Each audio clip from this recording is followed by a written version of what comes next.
हाँ रजिंदर कौर नाम B block 171 कोठी। हाँ जी शूज़ हाँ जी।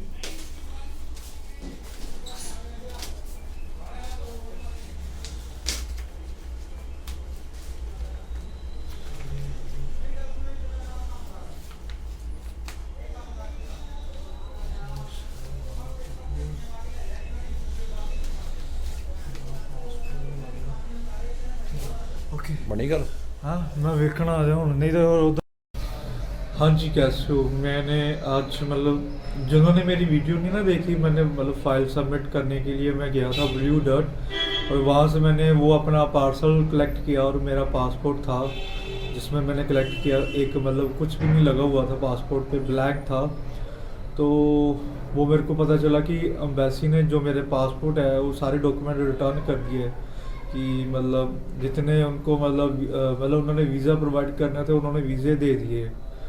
तो अब मतलब जो मतलब उनको मतलब लाइक जिनके वीज़े नहीं है, मतलब जिनकी फ़ाइल वापस आ गई, समझो लो कि उनको मतलब अम्बेसी को इतने वीज़े चाहिए जो जितने उन्होंने लगाने थे लगा दिए, बस इतने ही लगे हैं वीज़े। तो मेरी तो फाइल रिटर्न हुई है, मतलब रिफ्यूज़ल कुछ नहीं हुआ, बट मेरे को एक चीज़ का इशू है। जो मैंने एम्बेसी फ़ीस पे की थी बीएसएफ की, वो भी मेरे को वापस नहीं मिलेगी। और जो बाकी था मैंने फ़ंड शो कराए थे, मैंने 2 महीने के फ़ंड शो कराए थे मैंने। अभी मैं उसके बाद 2-3 महीने के और ज़्यादा शो करने वाला था। तो वो अगर मैंने कर दिए होते तो पैसे तो बर्बाद ही हैं। बाकी के जो मैंने 2 महीने के कराए हैं वो तो बर्बाद हो चुके हैं पैसे। अब वो तो वापस तो नहीं मिलेंगे, तो मतलब मेरे पैसे काफ़ी लॉस्ट हो चुके हैं। चलो फिर मैं आपको ना थोड़ा सा बताता हूँ मैंने कौन कौन से मतलब मैंने फ़ीस पे की हुई है। पहले तो लाइक ऑफ़र लेटर चाहिए होती है I-20 की ऑफ़र लेटर, लाइक वो बाय मेल आती है आपको, ठीक है। उसके लिए पे किए थे मैंने 220 यूरो। तो उसका थोड़ा सा टैक्स और जीएसटी यहाँ का थोड़ा सा एक्स्ट्रा 500-2000 मैंने एक्स्ट्रा पे किया था, और वो नियर अबाउट बन गया था 20,000 के नियर अबाउट बन गया था, ठीक है। इतने पैसे मैंने पे किए ऑफ़र लेटर के, जिसको I-20 कहते हैं। उसके बाद जब वो मेरे को मिली, कम से कम वो उसको आने में 1 महीना, 1-1.5 महीना लग गया, ठीक है। इतना महीना लग गया। उसके बाद फिर मैंने मेडिकल कराना था, बट मेडिकल की जगह मेरा फिर वो इंश्योरेंस करा दी। वो उसके लिए मैंने 3500 रुपया दिया था, उसका 3500 रुपीज़ दिए थे मैंने, ठीक है। पहले के मैंने दिए थे 20,000 नियर अबाउट। अभी मैंने वो जो थे इंश्योरेंस उसके 3,500 पे किए थे उसके बाद। और उसके बाद फिर मैंने अपना जो है पासपोर्ट और जो +1 +2 के ना वेरिफिकेशन के लिए, लाइक क्रिमिनल रिकॉर्ड का मतलब होता है कोई ऐसे, तो वो चेक करने के लिए एम्बेसी में भेजे। पता नहीं मेरे एजेंट ने कहाँ पे भेजे, मेरे को इतना पता, बस मैंने उसके पैसे पे किए थे। मतलब उसकी एक तो दूसरी पेमेंट की थी, लाइक वो नियर अबाउट मैंने 2-3 हज़ार किए थे उसकी, और कोरियर के अलग से पैसे पे किए थे। और वो उसको भी आने में कम से कम मेरे को, मैंने वो किया था मेरा ना, उसमें ना ये जो मेरी पहली ऑफ़र लेटर आई थी ना, उसमें लिखा हुआ था 21 सितंबर को मेरा इंटेक है। तो जब मैंने डॉक्यूमेंट वेरिफिकेशन के लिए भेजे तो उसको कम से कम लग गया, उसको 1.5 महीना फिर लग गया। तो जो मेरे पासपोर्ट और डॉक्यूमेंट वेरिफिकेशन हुए ना, वो आए मेरे को 1.5 महीने बाद, लाइक सितंबर के बाद वो अक्टूबर के महीने, मतलब 15-20 तारीख नहीं 25 तारीख को आए थे, ठीक है। नियर अबाउट इतने मतलब 25-26 को आया था मेरा पासपोर्ट और वेरिफिकेशन। और जो मेरा 21 सितंबर को इनटेक था वो ख़त्म हो गया। तो मेरे को अब नया इनटेक मिलेगा, तो मैंने सोचा शायद दिसंबर का इनटेक मिलेगा। तो दिसंबर का इनटेक के लिए फिर मैंने वेट किया, और मतलब मैंने अपने लाइक बैंक स्टेटमेंट बनाई, ठीक है। और अपने डॉक्यूमेंट सारे मैंने अपने एक एफिडेविट भी बनाया, मतलब पेरेंट्स का, उस पर साइन कराए कि वो मेरा मतलब बाहर का रहने सहने का सारा मतलब पैसे देंगे, जो होता है आपको लिविंग एक्सपेंस, और उस पर लिखा हुआ था एफिडेविट पे, वो रिटर्न करके दिया। और उसके बाद मैंने अपना वर्क एक्सपीरियंस भी बनाया, वो कम से कम बनाया था मैंने 2-3 साल का, ठीक है।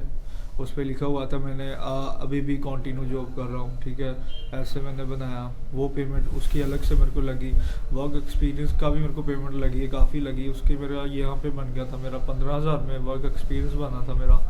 और उसके बाद और मैंने उसके बाद ना एक नोटरी कराई थी पासपोर्ट की। नोट होती है जैसे स्टैंप लगानी, एक पूरा पासपोर्ट लिया, उसको सब सारा का सारा फोटोकॉपी करा दिया, एक PDF बना के उसका, ठीक है, उसकी एक फ़ाइल बनाई। उसके बाद वो मैं अपने यहाँ पे जो कोर्ट है, कोर्ट के यहाँ पे नोटरी करते हैं उसको, मतलब स्टैंप लगाते हैं उस सारे के सारे मतलब पेज पे वो स्टैंप लगाएंगे, साइन करेंगे, कोर्ट से अप्रूवल होगी, ऐसे मैंने कराया। और एफिडेविट पे भी मैंने स्टैंप लगाई और नोटरी कराई। ऐसे नियर अबाउट ये भी थोड़ा सा हो गया होगा मेरे हिसाब से 10-15 हज़ार के नियर, नहीं ज़्यादा ही होगा, मतलब इसका थोड़ा बहुत मैंने काउंट नहीं किया, ठीक है। उसके बाद फिर मैंने लाइक वो फ़ीस पे की जो थी एजेंट की, वो मैंने पे कर दी हुई है। वो भी मैंने अभी तक 10,000-12,000 पे किया है, उसकी अलग से पेमेंट की हुई है कि मतलब वो होता है ना फाइल रेडी के करने के बाद वो पे करनी होती है, वो पे की मैंने। और उसके बाद मैंने फ़ंड बनाए हैं, और वो 1 महीने के फ़ंड के मैंने पैसे दिए 50,000 रुपया 1 महीने का फ़ंड का, मतलब इंटरेस्ट पे किया। और 2 महीने का किया, कम से कम 1 लाख पेमेंट की है जो फ़ंड की। और जो कि मेरे को पैसे मेरे ख़राब हो चुके हैं, वो तो मिट्टी में हो गए, क्योंकि वो जो होते हैं ना एम्बेसी वाले, वो कहते हैं कि 6 महीने की स्टेटमेंट चाहिए, तो मेरी तो बनी 1 महीने की, एजेंट ने मैंने बताया नहीं, और मेरे को बाद में प्रॉब्लम पड़ गई। और वो जो 1 लाख लगाया था वो तो बर्बाद हो गया। उसके बाद मैंने खुद के बैंक की 6 महीने की स्टेटमेंट लगाई, और उसमें था कुछ बैंक में मैंने मतलब फ़ंड मैंने 12 लाख के शो कराए, ठीक है, तो 12 लाख के 1 महीने की स्टेटमेंट थी, ठीक है। और 2 महीने का मैंने शो कराया, तो उसका इंटरेस्ट दे दिया मैंने, 1 लाख दे दिया। उसके बाद वो भी काम नहीं आया, वो 6 महीने की स्टेटमेंट मांग रहे थे, तो मैंने स्टेटमेंट में मेरे अकाउंट में था उस समय कुछ नियर अबाउट 3-4 लाख के नियर था। फिर उसकी स्टेटमेंट निकाल के दी मैंने, और फिर प्रॉब्लम पड़ गई। मतलब पहले तो मेरे को उन्होंने एम्बेसी वालों ने वापस भेज दिया था ना, ये स्टेटमेंट के कारण उन्होंने फ़ाइल जमा करने से ही मना कर दिया बिल्कुल ही। और ITR भी बनाई थी मैंने, अपने डैडी की और ख़ुद की भी ITR बनाई है, ठीक है। और चीज़ थी, जो चीज़ मेरे को इरिटेट की वहाँ पे, कि स्पॉन्सर कौन कर रहा है मेरे को। स्पॉन्सर अगर मैं कर रहा हूँ तो मेरा वर्क एक्सपीरियंस लगेगा, अगर डैडी कर रहे हैं तो उनकी ITR और 3 साल की जो भी है, और उनका ही अकाउंट में पैसे वो ही शो करेंगे, वो ही स्पॉन्सर करेंगे। मतलब जो पैसे मैं शो कर रहा हूँ वो मेरे डैडी के नाम पे शो होंगे पैसे। तो ये चीज़ थी जो मेरे को वहाँ पे पता चली, ठीक है। उसके बाद दूसरी बार फिर गया मैंने अपनी ITR 1 साल की थी, वो 3 साल की मांग रहे थे, तो 1 साल की जमा कराई, उसका भी प्रॉब्लम पड़ा। एजेंट कह रहा था कि अगर तुमने 3 साल की नहीं कराई तो फाइल फिर रिफंड हो जाएगी, तुम्हारे मतलब रिफ्यूज़ल आ जाएगी, ऐसे वो BSF दिल्ली वालों ने ऐसे बात कही। तो फिर मेरी फ़ाइल का ऐसे हो गया। मैंने दूसरी बार ना मैंने वहाँ पे चलो दूसरा वो BSF का दूसरी मतलब एजेंट बैठा हुआ था वहाँ पे, चलो उसने फ़ाइल फुल सबमिट की, चेक किया, पूरा है सारा कुछ, उन्हें फ़ाइल सबमिट कर ली। उसके बाद उसने मेरी लाइक वो होती है ना बायोमेट्रिक की फ़ीस, वो बायोमेट्रिक करने के लिए भेज दिया मेरे को। उसकी फ़ीस थी नियर अबाउट 8,500, जो बायोमेट्रिक वो फ़ोटो खींचते हैं और फिंगरप्रिंट। और वो जो स्लिप थी ना, उसकी स्लिप वो जब काट के देते हैं, तो मैंने उसको पूछा BSF को कि इसको संभाल के रखना को फेंक दें, तो मेरे को तो पता नहीं चला, मैंने तो फेंक दी, मेरे को किसी ने बताया भी नहीं था, और इस चक्कर में मेरे को पंगा पड़ गया। तो अभी भी समझ लो मेरे को पड़ा ही है, अभी पंगा पड़ा हुआ है, तो ठीक है। तो ऐसा हुआ।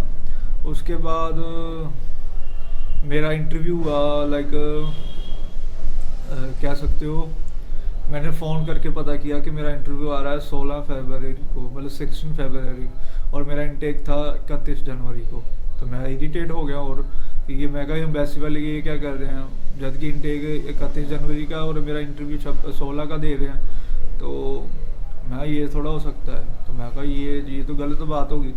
उसके बाद वो कह रहे हैं कि आगे मतलब इनटेक आगे का हो जाएगा, मार्च का मिल जाएगा ऐसे उसे। मैं कहा चलो ठीक है।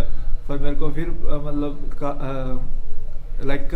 कहा गया कि अपने जो फंड है वो 2 महीने के और कराओ, शो करने हम वो रखने पड़ेंगे जब तक वीज़ा नहीं आएगा। तो मैंने कहा मैं ऐसे थोड़ा ऐसे थोड़ा कर सकता हूँ कि इनटेक, मेरे को तो लग रहा था, थोड़ा डाउट लग रहा कि 16 फरवरी को इंटरव्यू दे रहे हैं तो 31 जनवरी को, तो ये तो प्रॉब्लम बढ़ जाएगी। तो उससे पहले क्या होगा कि एक मेरे को मैसेज आया उसके बाद 5-6 दिन के बाद कि आपका पासपोर्ट और डॉक्यूमेंट आपको डिस्पैच कर दिए गए हैं। तो मैं ये क्या हुआ, तो वो मैंने कलेक्ट किया, तो उस पर वो तो मैंने आपको वीडियो बनाई, वो आप वीडियो देख लेना, ठीक है।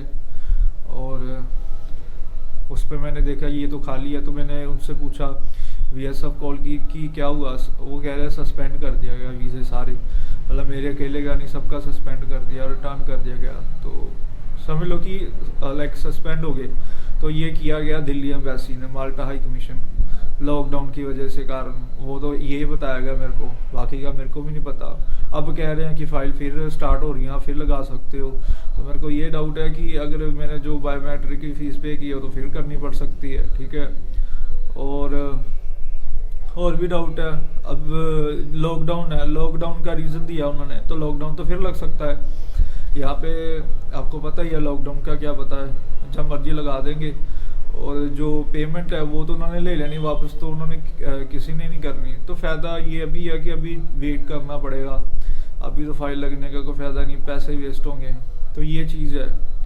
बाकी का यार मेरे तो काफ़ी पैसे लॉस्ट हुए हैं, उसका भी एक्स्ट्रा मतलब अलग से मैं थोड़ा सा वीडियो है बिल्कुल कैलकुलेट करके और बताऊंगा आपको कि कितना नियर अबाउट मेरे यहाँ पे पैसे लॉस्ट हुए हैं, तो मैं आपको बताऊंगा, ठीक है। बाकी की ये आप वो भी वीडियो देख लेना जहाँ पे मैंने ये कलेक्ट किया था अपना पासपोर्ट और क्या हुआ, मैंने रीज़न बताया, वो भी देख लेना, ठीक है। Okay bye.